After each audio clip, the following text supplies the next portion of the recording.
So there's a misconception that if you're single, you are incomplete, perhaps damaged, salvaged, and you won't be happy until you find your one. And that is not true. That is bullshit. It is a message that has been fed to us by media and advertising. The truth is, when you're single, you have the richest soil for growth. That's why I created this podcast. And unlike other podcasts, this one is host-driven, not guest-driven. That means I will be rotating health and wellness experts 3 times a week to give you the giant box of wellness crayons, not just the primary colors, so you can start building a meaningful life. It's time to give singlehood a cape.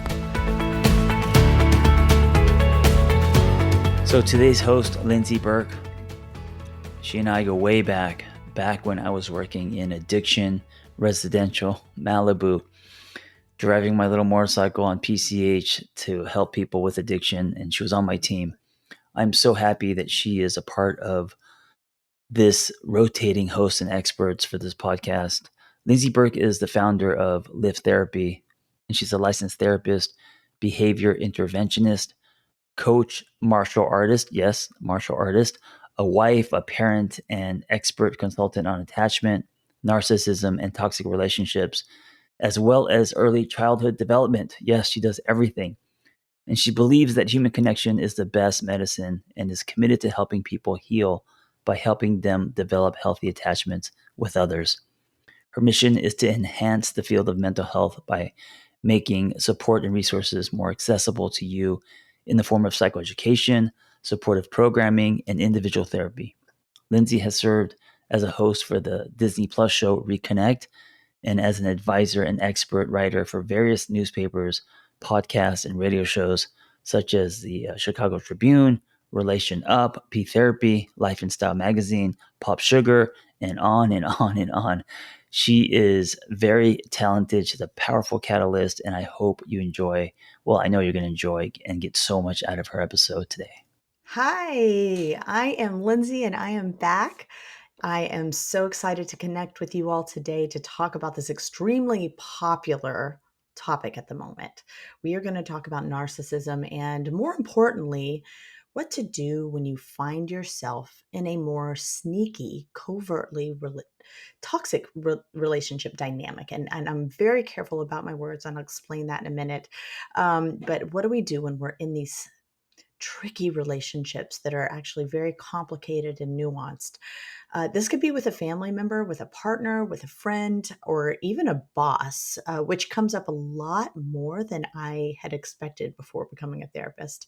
And all of these situations put us in a vulnerable position because the conflict is not always easy to put your finger on. It's hidden, it's sneaky, it's very hard for even us to see, and much less easy for others outside of the problem to see. So it can be very lonely. It's very hard to get support because it's not always obvious what the problem is.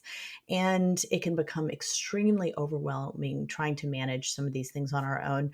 Um, I I've heard so many clients and myself, I've experienced this sense of a soul death when you're in this kind of toxic dynamic with someone because of the lack of support, the lack of ability to overtly express what's going on for you and for it to be easily seen by others. So we're going to get into that a little bit. But before I get into the details, you can hear my chair squeak. I also want to take a second to state that I am going to move away a bit from the diagnosis of narcissistic personality disorder a bit because the diagnosis really doesn't matter, and it can confuse things. We've gotten really caught up in diagnoses. I hear people use bipolar all the time incorrectly, and then, of course, everybody's narcissistic if they're the slightest bit selfish, and that's not how it works at all. And so the diagnoses were not intended for common use. They were intended for trained professionals to use in order to communicate with one another, but they actually don't cover the big picture. And so I think it's really important for us to understand, just like a doctor saying that their patient has a broken bone, no two broken bones look alike.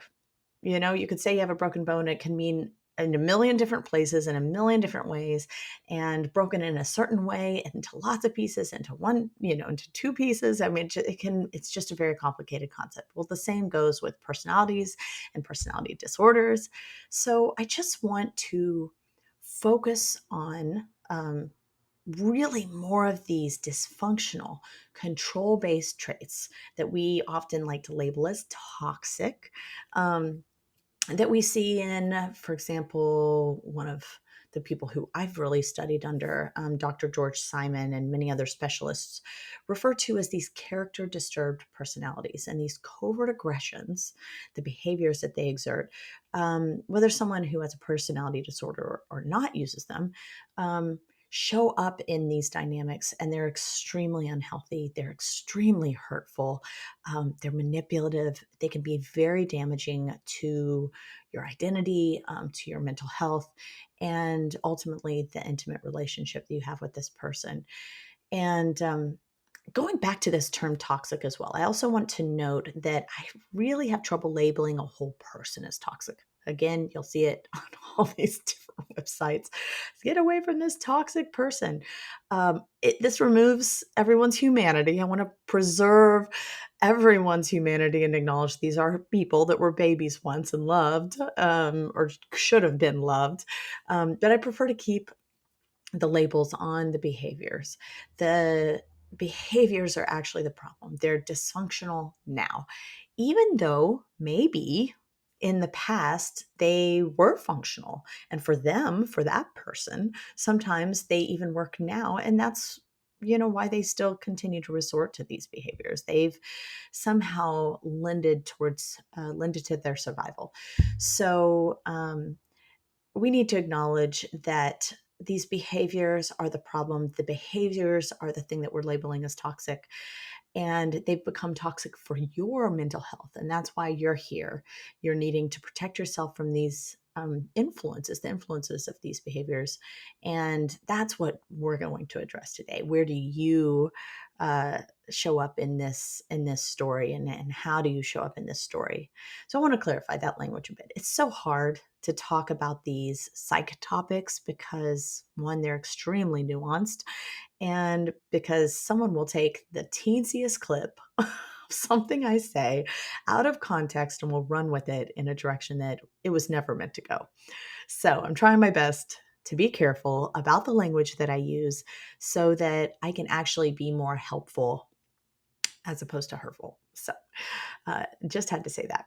Ultimately, these are difficult people to be around, to work with, to live with, and in my experience, to love. That I've loved some of these people in my life, even when it may not seem so obvious at first that there was a problem.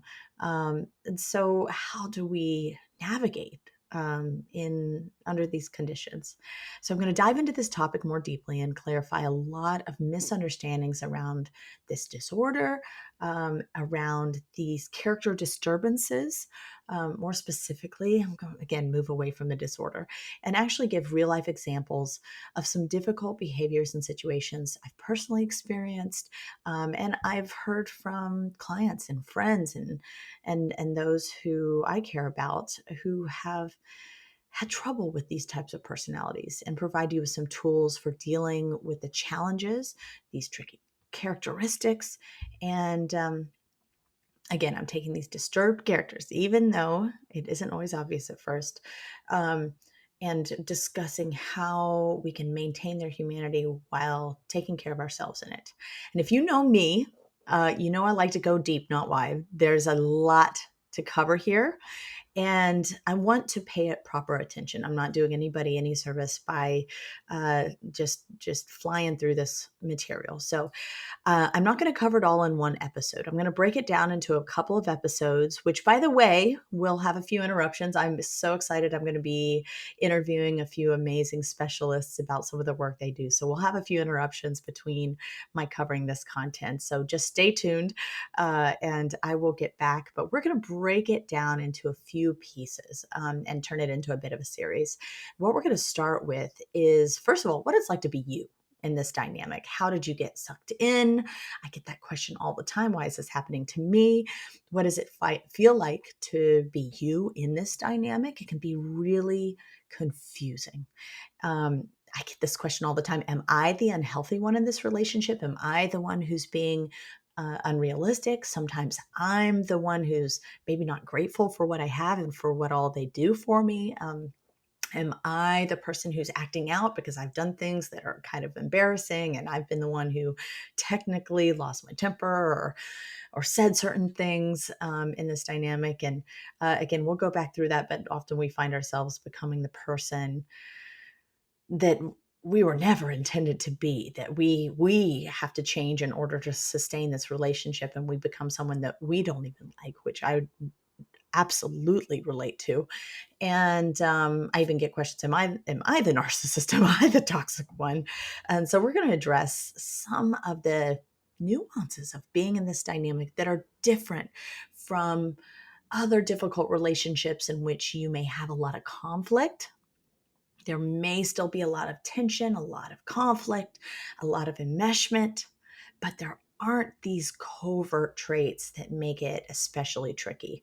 And so we're going to start by answering a lot of those questions. Then in future episodes, we'll talk a little bit more specifically about the overt and covert aggressions to watch out for. We're going to get into detail in the next episode around that. So today is a little more of the why and the what. And then the next time will be a lot more of the details around when, if this happens, it means that. It's going to be really getting into the idiosyncrasies of some of these ways that someone can manipulate and control and twist things to confuse us, and how these abusive behaviors, and I'm going to say they are psychologically abusive behaviors, sneak into seemingly good relationships.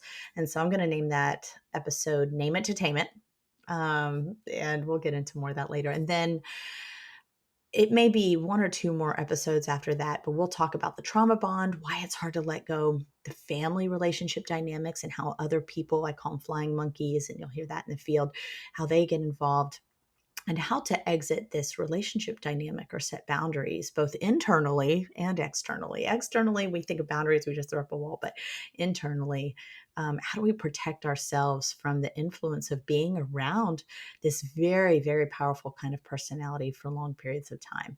It can corrode a part of us. And so we're going to get into that as well. Let me dive in again. This is kind of my preparation session. I want to clarify what my goals of today's session are not. My goals are not to help you diagnose a handful of people you know around you. We're not going to do that. There's no point in that. My goal is not to label anyone as a monster and remove all humanity, as I mentioned before, from your perception of them. People and relationships are complicated. And one major challenge with this kind of dynamic is often, for those who've really been in it, it isn't all bad. And I say, with air quotes, all bad, which makes setting boundaries really hard and complicated. And so I just want to really acknowledge that nuance. But narcissistic personalities, toxic personalities, again, I use air quotes again, have been really demonized in the media lately. And to be honest, I feel like that's giving these people way too much credit and power, for starters. But the reality is, people exhibiting many of these traits are also very hurt and emotionally underdeveloped people, and they've haven't been loved and supported in the way they needed to be. And now that's how they know how to navigate the world. So I want to acknowledge that humanity here, and maintain a space for that while we have these discussions around how you take care of yourself in it. And I am not here to teach you this language also to prove to someone why they're wrong or bad. This is not here so you can go back to someone and talk to them about how they need to change. That's missing the whole point. This is to help you change.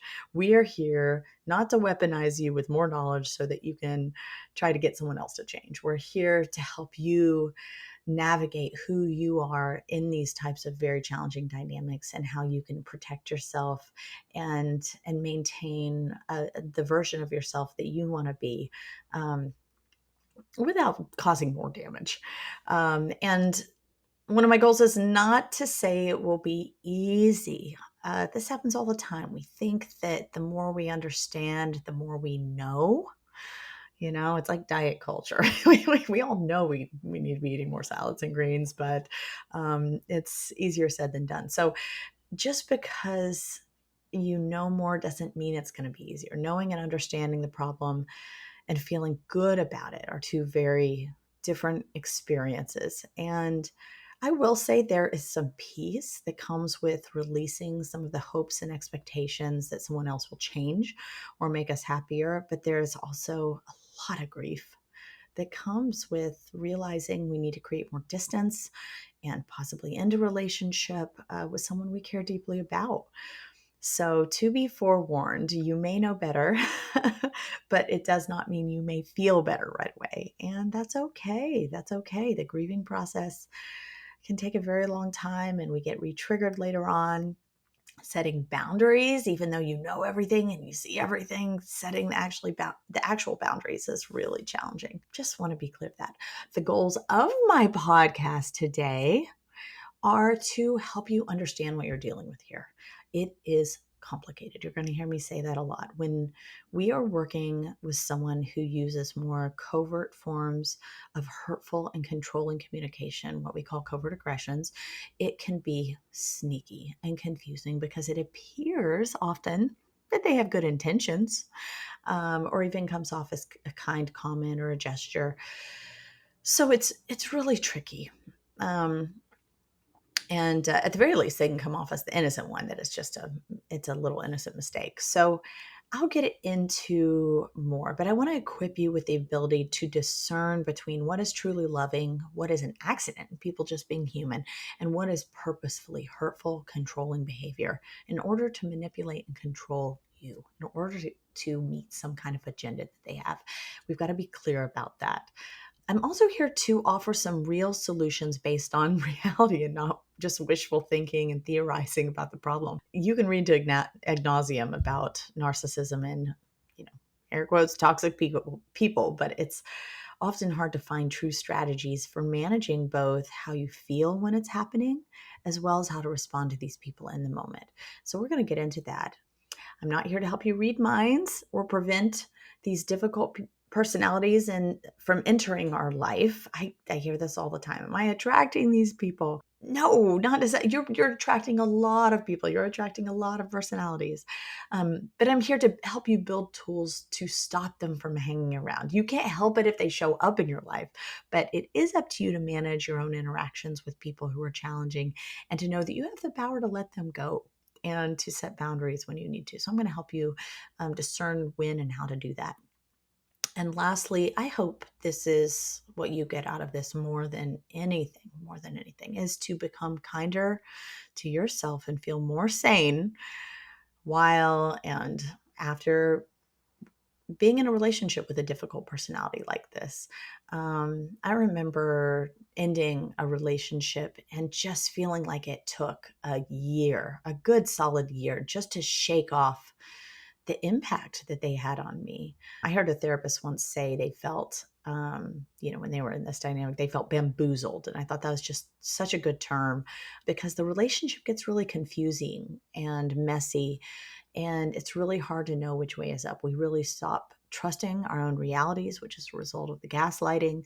And we begin feeling really on edge. We have trouble trusting other people. And it becomes such a norm. It's like a frog in hot water, it starts so gradually that you forget what it feels like to be yourself. Like, who am I anymore? And to feel relaxed.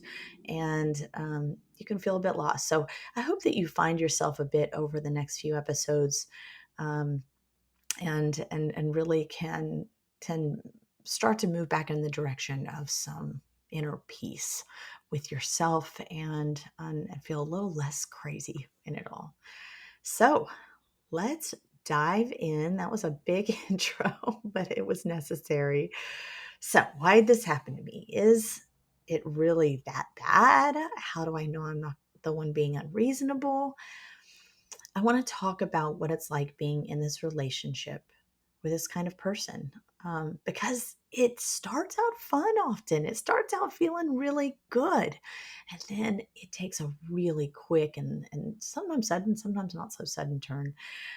But because it starts out where you are an extension of their dysfunctional mindset, which is to idealize themselves, um, what does that mean for you? They idealize you. They idealize your love. They idealize your work. They idealize your relationship with one another. So they put you two as a couple on a pedestal. And again, whether you're an intimate couple, whether it's a parent child, whether it is a friend, they're like, you're the best friend I've ever had in my entire life. We just connect so well. Sometimes it's a boss and an employee, but you were put up on this pedestal. And at first, it feels so good to be up there with them. It feels so good. It is like, I would say, it's like, being on one side of the moon when the sun's shining on it. It's just the sun is shining on you and it's warm and it just feels so good. It often sounds like we have something special. Our chemistry is incredible. I've never been with someone like you. I just can't believe I found you. You're my person. It's too good to be true. A lot of serendipity, a lot of romance, a lot of idealization, a lot of that romantic comedy that we love. And you know what is especially tricky about this is some relatively, there's no knight in shining armor, but I would say some relatively healthy relationships can start very similarly. Everybody goes through a bit of a honeymoon. Everybody goes through a little bit of a honeymoon. That is a normal part of the process.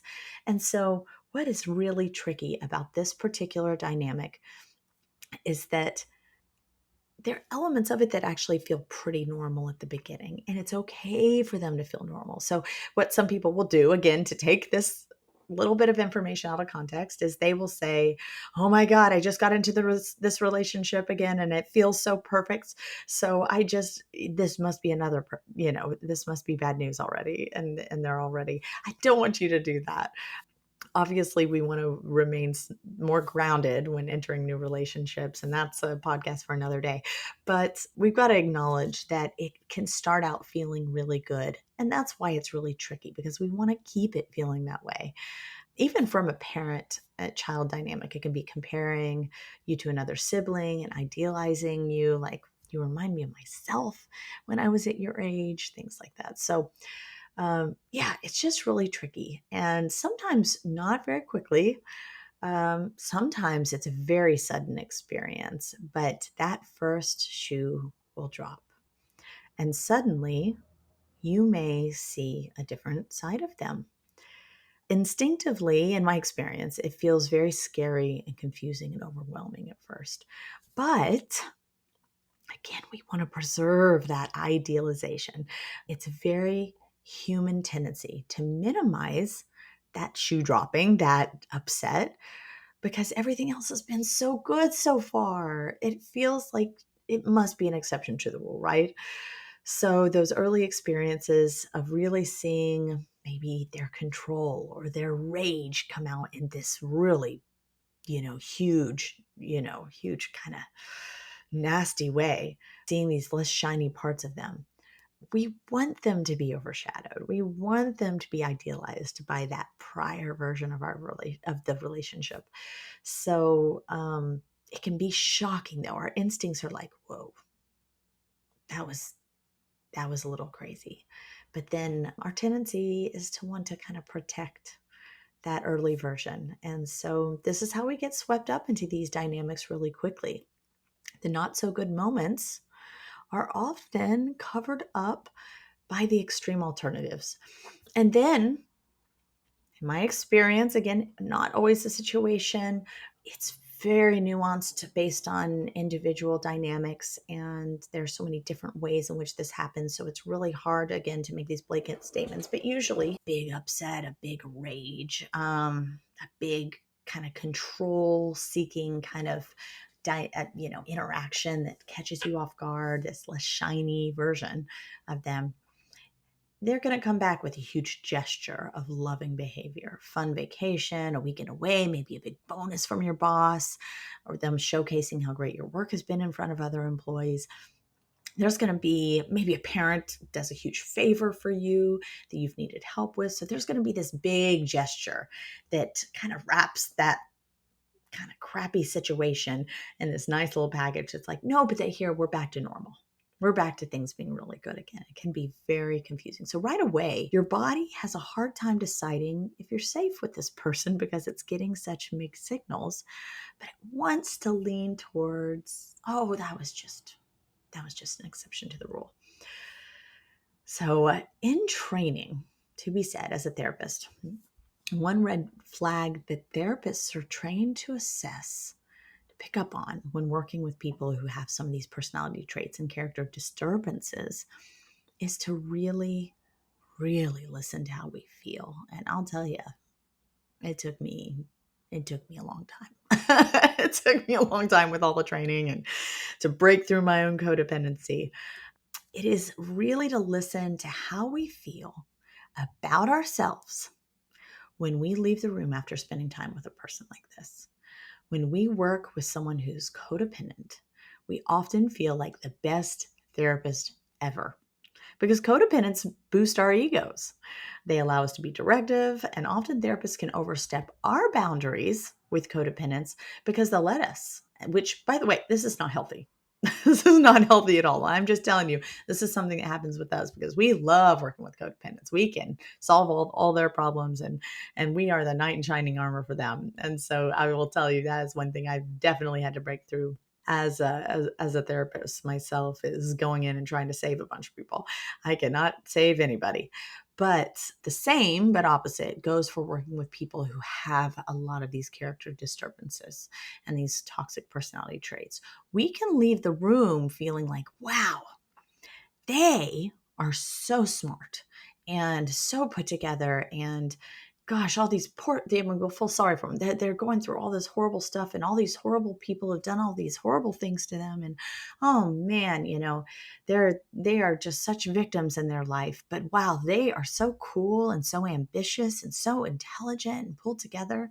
And oftentimes, the kicker is they're so likable. They're so likable. But if I were to really check in with how I feel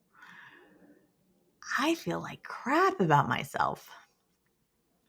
When I leave these sessions, if I were to check in with how I feel, it's often hard to put a finger on exactly what they did to make us feel so cruddy, because it can be very, very sneaky. But there are these feelings that we're inadequate. I'm inadequate. I'm not doing enough for them. I didn't answer them quickly enough. They will throw in little subtle criticisms of our therapy or just questioning our credentials. There are little ways for them to create this dynamic in the room where they're still in control and feel powerful, and to make us feel inadequate and, not quite in a position of being able to support them. And this, one of the biggest red flags for me, when I'd be in therapy with someone who is more on that side of being character disturbed, is this feeling of being really confused when I'm interacting with them because they're overtly nice. They're really nice, but there was something really icky about that interaction with them. And so that's something that it's tricky when you're entering these relationships, because again, on the outside, it's really hard to put your finger on what is happening in this dynamic that makes me feel less than, and like I have to work hard to earn this person's approval. Because some of the traits of someone like, excuse me, some of the traits of someone like this is they need to see themselves as above and better than ordinary people. They strongly, strongly dislike the idea of being considered average and ordinary. And that's often one of the little tests they'll throw in there is, you know, if I were to say, you're just to normalize your experience, you're an ordinary person. It's not a big deal. And if there's this adverse reaction to being considered ordinary or average, there's some stuff going on in there. Their self-esteem is being enhanced by this idealized value that they assign to others, which means they're likely to insist on having the top doctor, the top lawyer, the top hairdresser. I have the best instructor, and want to be affiliated only with the best institutions. And so I have to clarify, there is a difference between ambitious and ego driven personality traits. Ambitious people have insight and they are willing to earn opportunities. Narcissists and those who are sharing some of the personality traits believe they inherently deserve these things without actually earning them. Ambition comes from confidence and aspirations. Narcissism and these ego-driven agendas, I'll put it that way, are really stemming from insecurity and overcompensation. So that's the difference. We got to clarify. Ambition is not bad, but that's a wonderful thing. But you can really tell the difference based on what it's stemming from. And they may be someone who expects to be catered to and are just sometimes even puzzled or even worse, furious in my experience when isn't happening for them, that someone isn't making this huge accommodation for them. This is the person at the post office who jumps in front of a whole line of other people just because they have a quick question, it ends up getting their needs met no matter how, what the cost is to everyone else around them. So they lack this sensitivity to the wants and needs of others and consider themselves a little bit above everyone else, or maybe a lot above everyone else. There's a lot of overtly and covertly critical behavior coming out. They leave you feeling, even if it isn't always obvious, feeling stupid or unwanted, insignificant, even in subtle ways. Sometimes it's simply just not giving nonverbal cues that you're speaking, not even acknowledging that you said something, where if you said something to someone and they say, oh, yeah, I hear you there, they just don't even acknowledge that you spoke. So it can be in really subtle ways that, if called out, again, they can gaslight you on it. They can be like, oh, I'm sorry, I was in thought. And again, it's the context. It's how often this type of behavior is happening. Because if someone does that every once in a while, no big deal. It happens. But this is something that is a regular occurrence, and it's very specifically happening when you're saying things that they don't like and they don't want to hear about. They can be really charming, but especially when they want something. So when they're unhappy with your behavior towards them, you feel like the center of the universe and you feel so good, and they make you to feel so good. But when they're not happy with something you've done, you get this sense that you don't mean very much to them. And again, this switches on and off at a moment's notice. It can be extremely confusing and just leave you, again, feeling bamboozled and just very confused about where you stand in relation to being accepted and supported by them. And there's someone who doesn't take personal responsibility for their actions. There's a lot of projecting blame, if not on you, on someone else. And so when problems come up between you, it always somehow ends up being your fault, or again, someone else's fault. This might feel logical at times. And so what's tricky is sometimes we'll start to adopt this reasoning. We'll buy into this reasoning. However, the discernment is, again, around how often this is the case. This lack of taking personal responsibility for problems is a regular occurrence. It's very difficult for them to say, oh man, that was on me this time. And they seem to play by a different set of moral and ethical rules and often minimize the hurt that they cause on other people. So it leaves you feeling hurt and hopeless in fixing these problems because you're not allowed to hold them accountable for anything. Or for very little. They refuse to take responsibility for many things. If you do get an apology, it's usually empty or simply with the agenda of placating you so that you can move on, and they don't want to dwell on it for very long, and they're annoyed with how long you're holding a grudge. They don't have a lot of space for you having been upset about something that happened. And if anything, in my experience, there can be anger projected anytime you express still being hurt or upset about something. They're annoyed and frustrated that you're not just getting over it. If you've ever heard that, or why can't you just get over it? Why are you still holding a grudge? Well, the truth is your body's letting you know something hasn't been resolved here. Actually, it hasn't been resolved yet. I don't feel safe yet.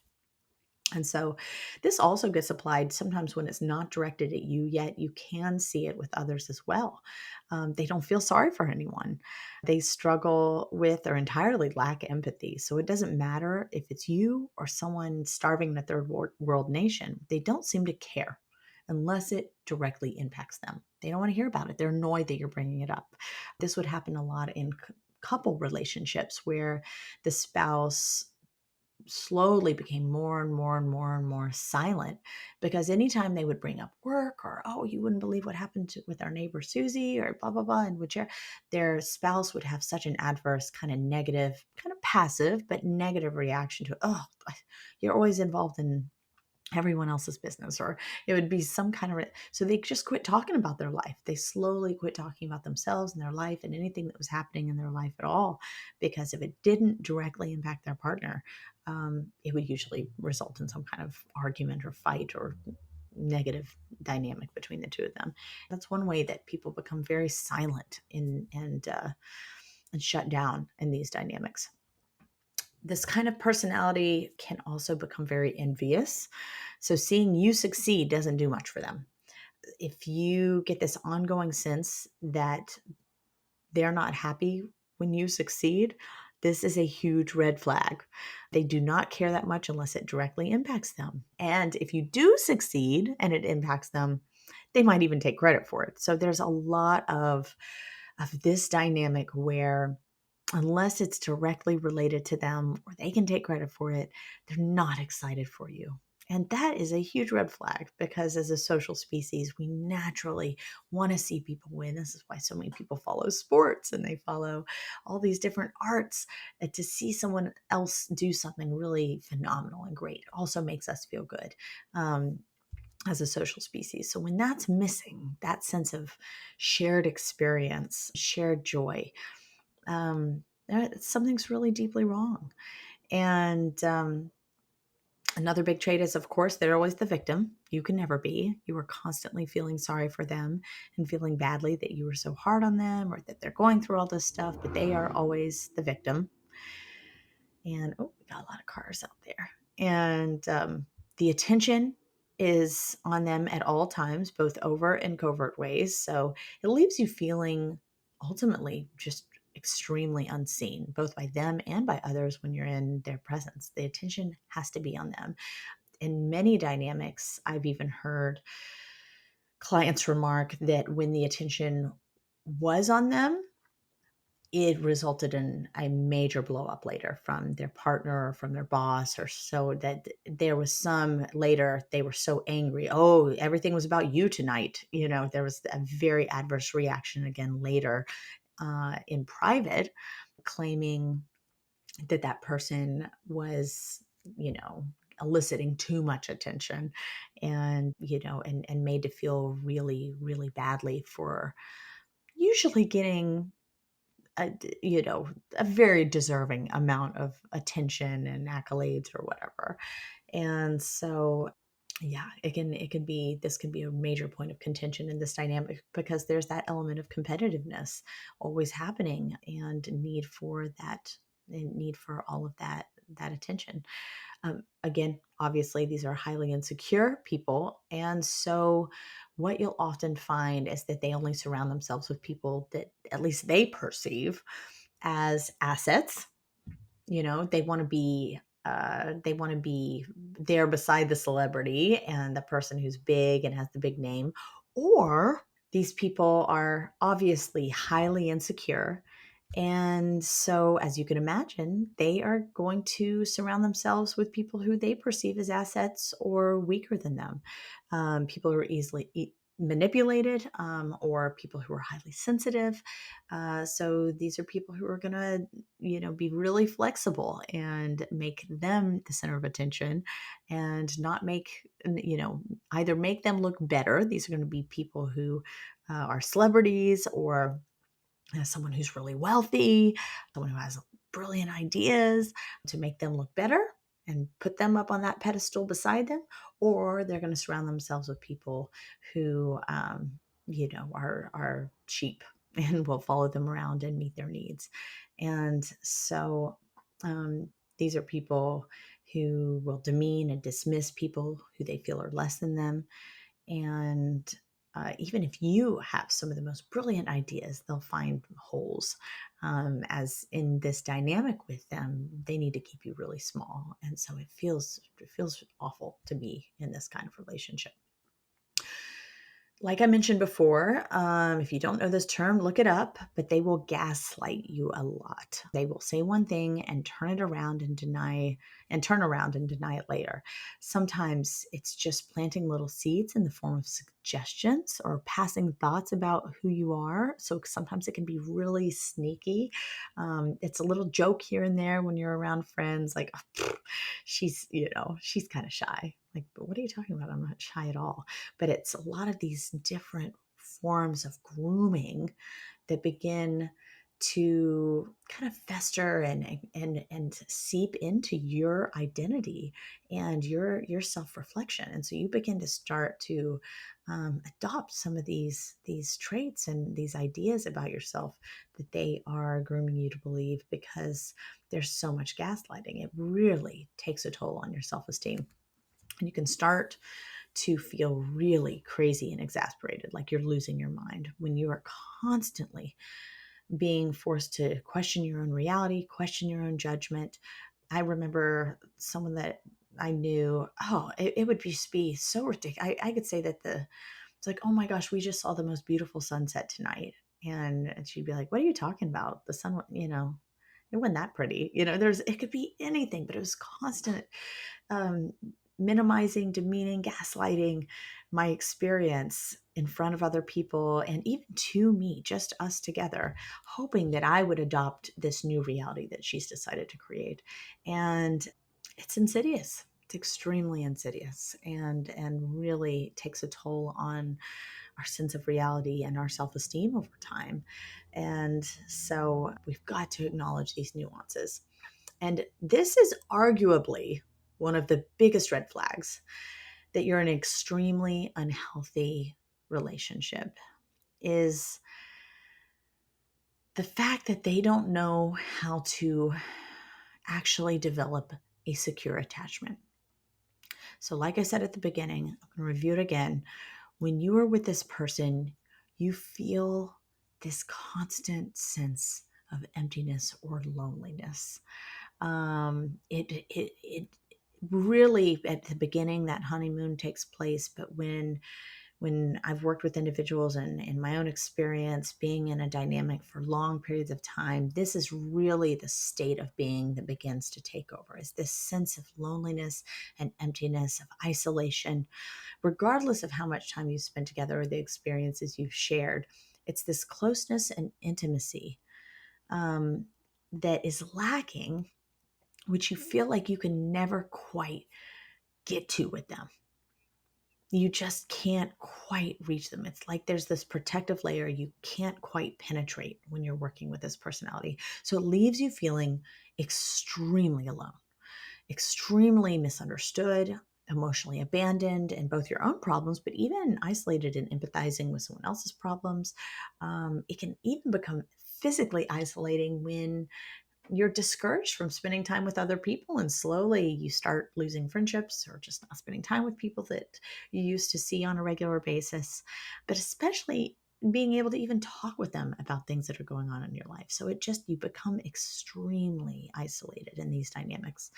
You might find yourself explaining yourself and asking, "Does that make sense?" And their typical response is probably going to be no, and telling you why your reasoning is ridiculous, versus someone who can assertively say, "I disagree with you, but, and I see it from this perspective, but I understand where you're coming from." Someone who can, empathize with you still, even if they're in disagreement with you. This is someone who's going to give you very little validation. And it's often in covert ways, and also very reasonable ways. But this is to create this sense that you cannot trust your reality, and you begin to just feel so alone in it. So Dr. Ramani Durasala, if I'm pronouncing that correctly, Ramani Durasala, talks about a relationship with a narcissist, which is her specialization, is in essence being in a relationship with someone who will never listen to you or hear you. You can be as precise in your communication as a robot, and it will never be heard, nor will it matter. And this just rings so true with me, because the reality is, no matter what you say, um, if it doesn't meet their agenda, they're not interested. And this makes it extremely, extremely complicated and hurtful to be in this kind of dynamic. So, how do you know it's not you? How do I know it's not me? Am I the toxic one? I've acted out. I've gotten mad. I've yelled. I've been passive aggressive. I get this question a lot. Many times throughout these episodes, you're likely going to think, um, you know, I I can name instances in which I've been unreasonable, where I've lost my shit, where I've um, acted in ways that are hard to talk about and are really embarrassing. And I've been physical, I've gotten physically aggressive. I screamed at my kids. I cried and cried and cried in the bathroom for hours like a crazy person. Like I felt insane. And I get this so much. Now, does this not mean that you're the problem? Well, you have a lot to work on. You still have a lot to work on because you're still in this dynamic. But just the fact that you're asking that tells me no. No, you are not the person with the character disturbances. Again, you have a lot to work on. We can get into that in other episodes. But for the sake of today's conversation, we are focusing on personalities of people who do not self-reflect. These are people who do not care how they're impacting others. These are people who are not checking their own behavior and wondering, oh, was that too much? They aren't thinking about that. And so for you to even ask yourself that question, if you're asking yourself that question, then no, you're not character disturbed because you are self-reflective. But I want to clarify the reason I say covert aggressions versus defenses, because these behaviors push us to our most extreme selves in order to sustain our sanity. And this is why we start to lose our sanity. It's the gaslighting that does this to us. In the therapy world, we talk a lot about defense mechanisms. Defense mechanisms, according to Anna Freud, are these unconscious resources used by the ego to decrease internal stress. We will devise these unconscious mechanisms to decrease conflict within ourselves. When we've studied the motives and underlying root causes of the more insidious personality traits and behaviors that we're talking about in this podcast series, we have learned that these behaviors are not, in fact, defensive in their root at all. And I think this is a very important thing. I want you to hear me on this. This is a huge misunderstanding that many therapists even have, that can really hurt people coming into therapy trying to navigate relationships with someone who possesses these traits. Oh my gosh, especially in couples sessions, I've heard it all the time, and I just want to cringe, because it assumes that this person is feeling defensive when actually they're being offensive. They are being quite offensive. They are not protecting their ego because their ego doesn't feel threatened. That's not the problem. They are acting out of a desire to get their agenda met at whatever cost. And this is how they've learned to navigate the world. And again, this is a nuance that matters, but at the end of the day, it doesn't really impact how we respond. How people treat us is ultimately what matters. However, I want to be clear. When George Simon, again, one of the top specialists in the field of personality disorders and what we call character disturbances, named the behaviors covert aggressions, he did so purposefully. They are aggressive actions that are very much on the offensive. He wanted to be sure that everyone understands these are not defensive mechanisms. They are offensive tactics to control your behavior covertly. So we'll get into more of that in the next episode of this series. I'm going to get into all the details. We're going to name a bunch of different types of covert aggressions, how they show up, and you're going to be like, oh, I've seen that, and it feels so good to name it, to tame it. We have to really be able to name it and identify it to be able to say, that's what was happening. That's what was happening. And I remember just feeling this breath of fresh air, when someone was able to say, oh, this is what was happening to you. That's why you were so confused. So the better that we get at being able to name it, the more protected we will be able to be in preventing ourselves from accepting these realities and identities that this person, these toxic and disturbed personalities, are projecting onto us. We don't want that. That is theirs. We want to keep it theirs. And so, just like Jonathan Vanessa's, I think it was a book or a podcast series it's not me, it's you. Sometimes it's you.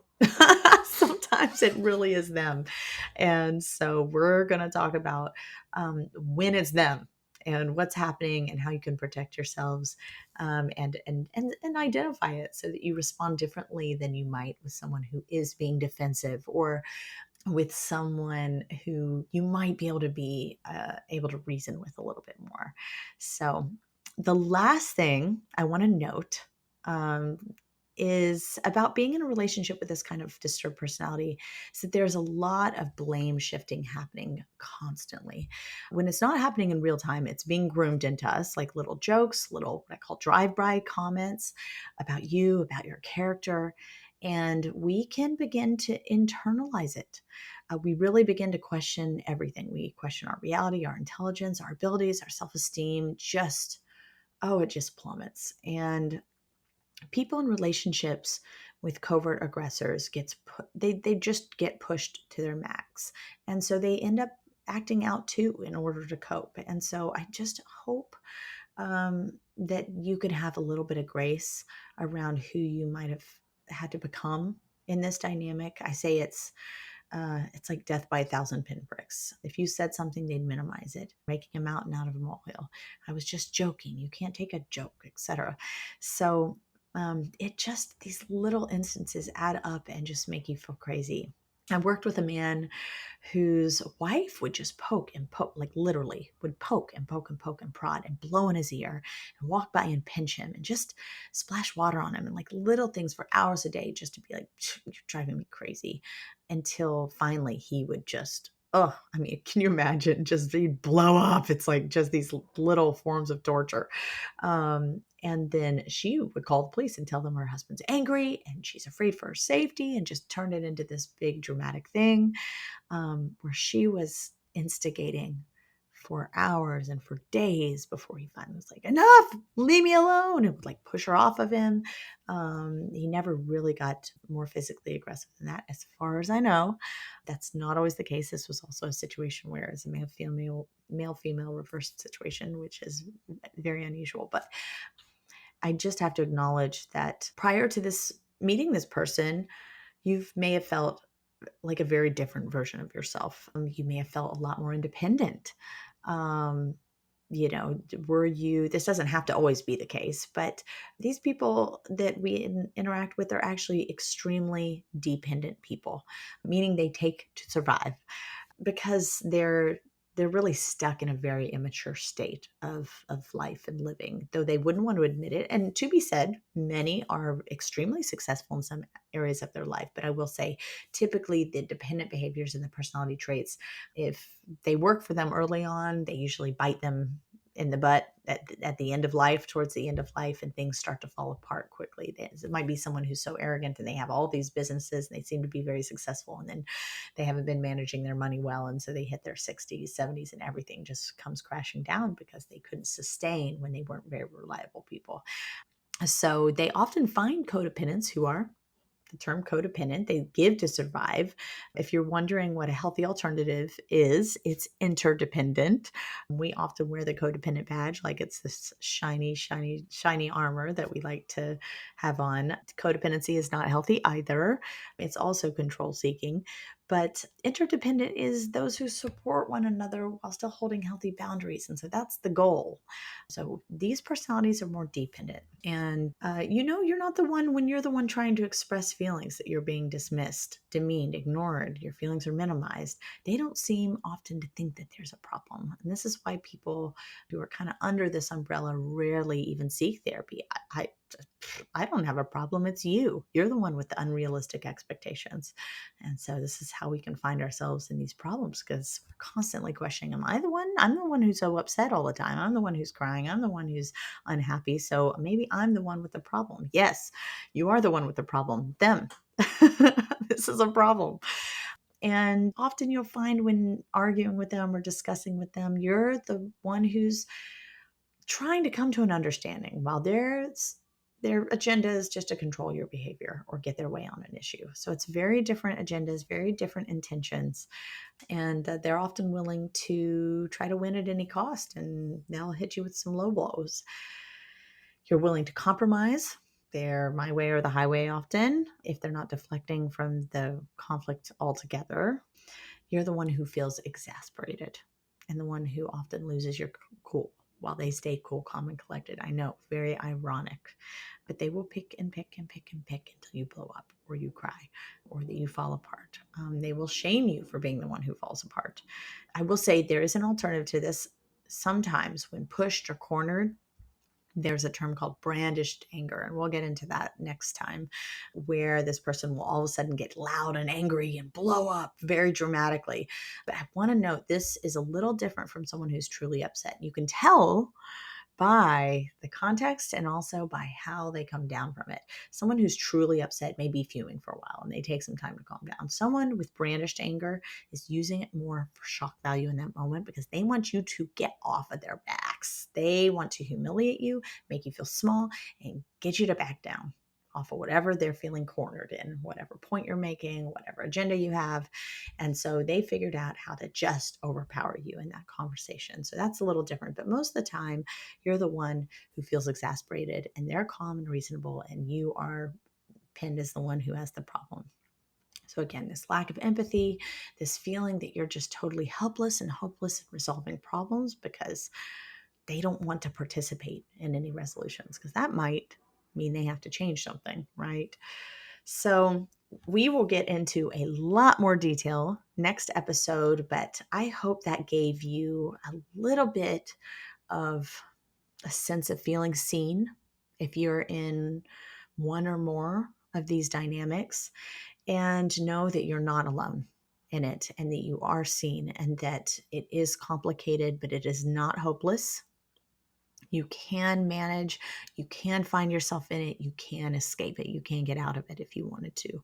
And I will help you do that in a future episode as well. So it is time for me to bring this episode to a close. If you are experiencing any of this, please do tune into the next episode. It will be called Name It to Tame It, and I will be recording it in a few weeks. In that episode, we will be getting into more covert aggressions, forms of covert, and maybe some overt psychological abuse that can sneak into relationships, and how to recognize it for what it is: aggressive attacks on our character and our humanity. There is zero room for these behaviors in healthy relationships. And I want to arm you with the knowledge to know when just sometimes it's not me, it's you. When it's not you, it's them. And how to set boundaries, how to protect and heal your hearts when you're confronted with the hurts and navigate this. Because we're also talking about, these quasi violent situations, I want to make a quick note about intimate partner violence or domestic violence, being that the patterns of these dynamics include a lot of control, coldness, inconsistency, charm, manipulation. It can create a perfect storm that creates and perpetuates excuses and covers up for physical and emotional abuse as well. The relationship is based on control, and the other person is getting their agenda met. And so even when actual physical violence is rare, or it's hard to even denote something as physical violence because it's so subtle, the threat of it is very present. Even the forms of financial abandonment, for example, where they've left you'd be jobless or without a home or a car, abandoned with your children, left without imperative resources. So intimate partner violence shows up in more subtle ways sometimes. And I just want to be really, really clear. This is violence. If you are experiencing any of this, please do not hesitate to reach out to me or out to a domestic violence hotline. For the US, it's 1-800-799-7233, or to get in contact with a licensed psychotherapist who can help you navigate and exit this kind of relationship. But you do not have to feel alone in it. You have every right to protect yourself and protect your children and to stand up for yourself. You are deserving and worthy of the support. And so there is no shame in being a survivor of violence. I was a martial artist. I competed nationally. I am 5'8". I'm an extrovert. I'm pretty darn stubborn. I am loudmouthed. There is not anybody who would be surprised if I, picked a fight to stand up for myself. But under most circumstances, I'm a pretty confident person, but I was in several unhealthy relationships and even physically threatened at multiple points.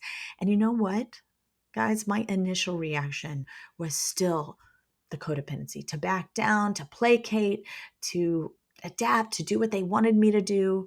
And in some of those circumstances, it might have actually been in my best interest to placate them. It kept me safe to do that. So I just want to say there is no shame being in these dynamics and managing it the way you are. But it is very hard admitting, it was hard for me admitting I had a hard time, even with a therapy background. And it's hard to ask for help. I get it. And not everybody is a safe person to ask help. But I want you to know there's no shame in asking for help. Getting therapy was the best thing I did for myself. I encourage you to advocate for yourself. Don't be afraid to call someone. So I will leave you all with that. We are going to have a quick intermission from this series on toxic relationship dynamics next week, and I'm going to interview a former colleague, as I mentioned, a good friend, about her journey. And then we will continue with this series over a few more episodes. I am Lindsay Burke. Follow me at Lift Therapy, and I look forward to connecting with you all in my next episode. Take care. Have a great week. I hope that episode was helpful. Hey, listen, if you want to share your singlehood journey, if you've gone somewhere and come back, if you have revelations and wisdom, please share your story. It's going to help other people. Nothing makes us feel more connected than hearing other people's stories. So just send me the audio of your story, and you could just record it directly from your phone and email it to theangrytherapist@gmail.com. Also, if you want our Single on Purpose newsletter, go to singleonpurpose.life. That's singleonpurpose.life.